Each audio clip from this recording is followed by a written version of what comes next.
नहीं बचा। हमारे पास में जो समय था उसमें हम जातिवाद में बंटते रहे, ये तो क्षत्रिय है, ये तो ब्राह्मण है, ये तो भील है, ये तो और कोई है, और कोई अन्य अन्य जातियों में हम बढ़ते रहे। इसके चक्कर में रहे जिसके हाथ से बेटी चली गई।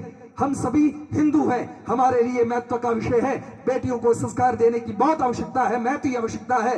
और मोबाइल में घुसे रहे। आजकल तो क्या होता पता है, मोबाइल की बीमारी इतनी खतरनाक लगी है।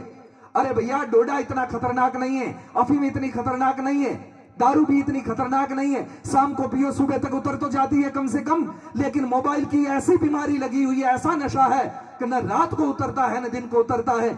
जब तक नींद ना आए तब तक अंगुली घुमाता रहता है। अरे बच्चों तक था तब तो फिर भी ठीक था, लेकिन वर्तमान में तो देख रहे हैं 80-90 वर्ष की उम्र जिसकी है वो भी रील बना रहा है। अरे उसको तो रियल जिंदगी जीनी चाहिए, उसके संघर्ष बच्चों को गिनाना चाहिए, लेकिन वो रील बना रहा है। रील बनाते हुए भी या तो गाली दे करके रील बनाया जा रहा है, या कपड़े उतार करके रील बनाया जा रहा है। इससे क्या होगा? संस्कृति का उत्थान हो जाएगा, राष्ट्र की सुरक्षा होगी, बहन बेटियों के चरित्र का हनन नहीं होगा। क्या गारंटी है?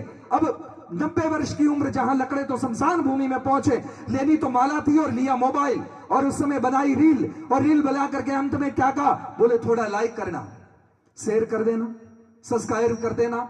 अरे भैया, 90 साल की उम्र में लाइक कर भी दिया तो क्या पुनर्विवाह करने का इरादा है? उस लाइक का क्या आना है परिणाम स्वरूप? इसलिए अवस्था के साथ जो कार्य होता है अच्छा होता है।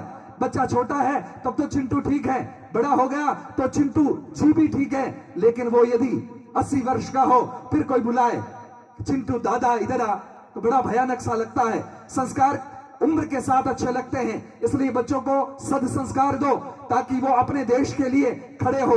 हम ये नहीं कह रहे कि हमें किसी से लड़ना है झगड़ना, हमें केवल इतना करना है अपने परिवार के लिए खड़ा होना, अपने धर्म के लिए खड़ा होना, अपने देश के लिए खड़ा होना। ये कार्य अपने को करना चाहिए। अपने लिए करने के लिए ऐसा तो कोई बात ही नहीं। इसलिए धर्म की रक्षा करो, देश की रक्षा करो। और आज हमारा देश समृद्ध हो रहा है, देश की बेटी चंद्रमा पर जा रही है, पूरे विश्व में हमारे देश का नाम हो रहा है। तो हमें चाहिए, प्रसन्न हो रहे हैं कि हमारा देश अच्छा कार्य कर रहा है।